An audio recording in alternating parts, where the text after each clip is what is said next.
Լրություն հարգելի գործընկերներ։ Լրություն։ Հարգելի գործընկերներ, մեզ հետևող սիրելի քաղաքացիներ, ժամը 19:37 եւ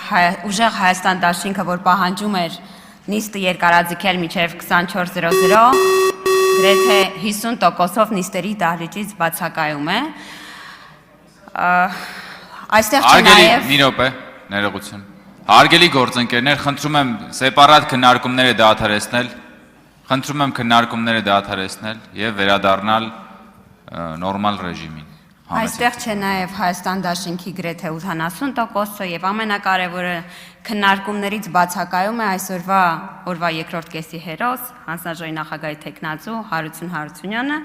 ով պետք է ըստ ժանրի կանոնների լսեր մեր ելույթները եւ արձագանքեր դրանց, արդյոք սա վերաբերմունք է խորհրդարանի նկատմամբ։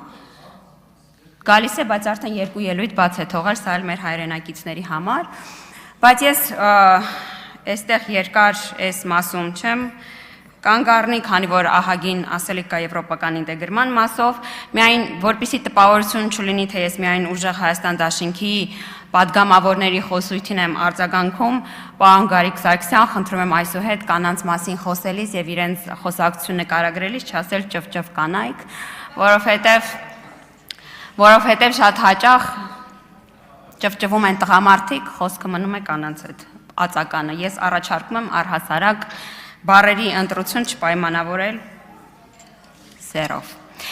Իսկ ինչ վերաբերում է եվրոպական ինտեգրման գործընթացին, հարգելի հայրենակիցներ, ես վստահ եմ, որ լրություն, հարգելի գործընկերներ, լրություն։ Շատերը գիտեն, մեզ հետևող փորձագետներ նույնպես գիտեն, եվրոպական ինտեգրման գործընթացը չի ավարտվում եվրոպական միության անդամակցության։ Կան մի շարք եվրոպական ԵՄ անդամպետություններ, որոնք շարունակում են եվրոպական ինտեգրման գործընթացը, որովհետև դա չվերջացող մինչև այս պահը գործընթաց է, որտեղ որ դիրեկտիվների պահանջով տնտեսությունները ուրեմն մոտարկվում են,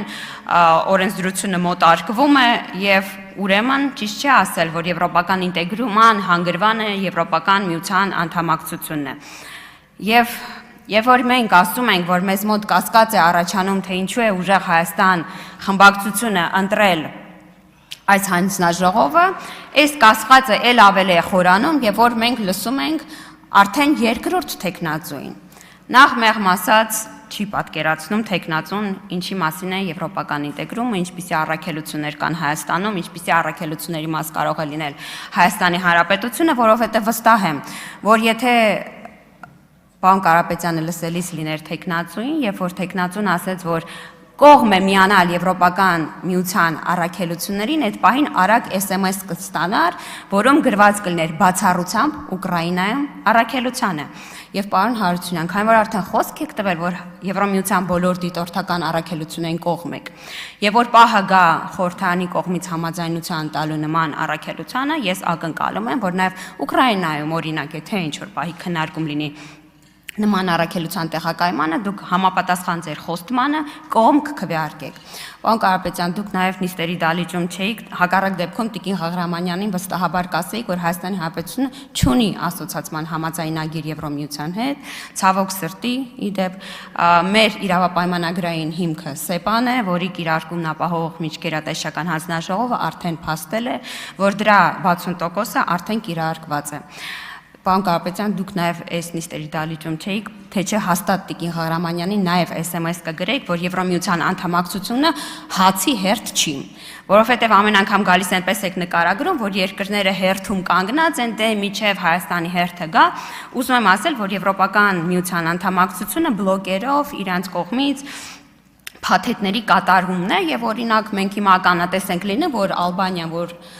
Սերբիայից կարար կասկած լիներ, որ հետ կընկնի, բայց իր կիրարկումը ապահովում է շատ ավելի արագ, քան Սերբիան։ Եվ չի բացառվում, որ ինչ-որ մի պահի Հայաստանը կարող է առաջ ընկնել, օրինակ մեր տարածաշրջանային երկրներից Վրաստանից, որովհետև ասում եմ էլի, սա հացի հերթ չի, որ երկրներն սենց հերթով ուրեմն վաճառեն կամ համաձայնեն այս գործընթացի մաս դառնալը։ Մյուս մեր անհանգստությունը գալիս է ոչ թե ձեր տեխնացուների ընտրությունից, այլ ձեր տեխնացուների խոսույթից եւ այստեղ հարց է առաջանում։ Իսկ կարող է դուք այս հանձնաժողովը ընտրել եք ոչ թե որպեսզի նպաստեք ինտեգրման գործընթացին, այլ վերահսկեք, որպեսզի Հայաստանը հանկարծ ինչ որ փուլից ձեր կողմից ընդունելի փուլից առաջ չանցնի։ Օրինակ, եթե ես անկեղծորեն ասեմ, ես կարծում եմ, որ դուք ընտրել եք այս հանձնաժողովը, որպեսզի հետևեք գործընթացին եւ հանկարծ այնպես չստացվի, որ հայտի ներկայացման պահին դուք ձեր այլ գործընկերներին դրա մասին ասած չլինեք, չփորձելով կանխարգելել այս գործընթացը։ Որովհետև ես ձեր տեխնացուների պատասխաններից հասկանում եմ, որ նույնիսկ հիբրիդային պատերազմ ասելու պարագայում դուք իրանց արագ ասում եք, որ մի ասեք հիբրիդային պատերազմ։ Էլ չասեմ, որ այս մարդիկ տեխնացուները ամենայն հարգանքով, նույնիսկ Ռուսաստան բառն են չեն կարողանում այս կոնտեքստում արտաբերել։ Չեն կարող ասել, այո, հիբրիդային սպառնալիքները այս տեղեկատվական կոնտեքստում գալիս են Ռուսաստանից։ Այս բառ նախադասություն չէ։ Ես ձեզ ասեմ դրանից անդին։ Օրինակ, ես կասկած ունեմ, որ դուք նայել եք առայայի հարցումները, որտեղ որ մեր բնակչության 52%-ը կողմ է եվրոպական ինտեգրմանը եւ մտածել եք պոպուլար թեմա վերցնենք, մենք ցույց տանք, որ մենք ենք առաջ տանում։ Բայց միաժամանակ դուք եթե այդ առայայի հարցումները նայում եք, դուք պետք է նկատեք, որ մեր քաղաքացիները միամիտ չեն։ Իրենք որպես երրորդ սպառնալիք Ադրբեջանից եւ Թուրքիայից հետո նշել են Ռուսաստանը։ Մեր քաղաքացիներ գնահատում են, որ Հայաստանի Հանրապետության անվտանգային սպառնալիքները Թուրքիայից եւ Ադրբեջանից անդին գալիս են Ռուսաստանից։ Եվ սա առաջին անգամն է, որ հարցումներում երբևէ արված Ռուսաստանը դիտարկվել է որպես անվտանգային սպառնալիք։ Հիմա ինձ հետաքրքիր է դուք որպես եվրոպական ինտեգրման գործընթացի ջահը վերցրած քաղաքական ուժ խորհրդարանում գալու եւ խոսելու եք մեր քաղաքացիների հետ անկեղծ այս սպառնալիքների մասին։ Ասում եմ, դուք այս ամբիոնից չեք կարողանում ասել, հիբրիդային սպառնալիքները գալիս էին Ռուսաստանից։ Ուկրաինան Եվրոմիության անդամակցության տեխնացու է եւ այս դրամաբանության մեջ դուք պետք է շատ նորմալ ընդունեք Զելենսկու այցը, որովհետեւ եթե դուք եվրոպական ինտեգրման հանձնաժողովն եք վերցրել, դուք չեք կարող այս դիրքորոշման առաջ գնալ։ Ուրեմն գալիս է իմ այն դիրքորոշումը, որ դուք ընտրել եք այս հանձնաժողովը, որպեսզի հանկարծ հայտ չներկայացվի եւ դուք ունենաք դրա նկատմամբ ամբողջ վերահսկողությունը։ Դուք որովհետեւ ասում եք մենք ընտրել ենք սա վերահսկողական գործառույթի համար եւ դուք ուզում եք հանկարծ որևէ բան առանց դեր տեղեկատվության տեղի չունենա։ Էսա հակառակ դեպքում ես չեմ կարող գտնել ինքս իմ ներսում բացատրություններ, ինչու ձեր երկու տեխնացուները ամենամինիմալ մտքերը չեն կարողանում այստեղ արտաբերել։ Դուք ունեք այդ բացատրությունը։ Պարոն Հարություն Հարությունյանը չկարողացավ անվանել երկրորդ առաքելության անվանումը։ Մարդ, ով ուզում է ղեկավարել այս հանձնաժողովը, առնվազն բազային գիտելիք պետք է ունենա նրա համար, որպեսզի առաջ տանի այդ օրակարգը։ Այո, ասում եք դիվերսիֆիկացիա։ Դիվերսիֆիկացիան էլ եմ ասում, հնարավոր է ավելի խորացնել DCFTA ունենալով։ Ես երկու տեխնացուներին այս հարցը տվել եմ DCFTA-ի մասին։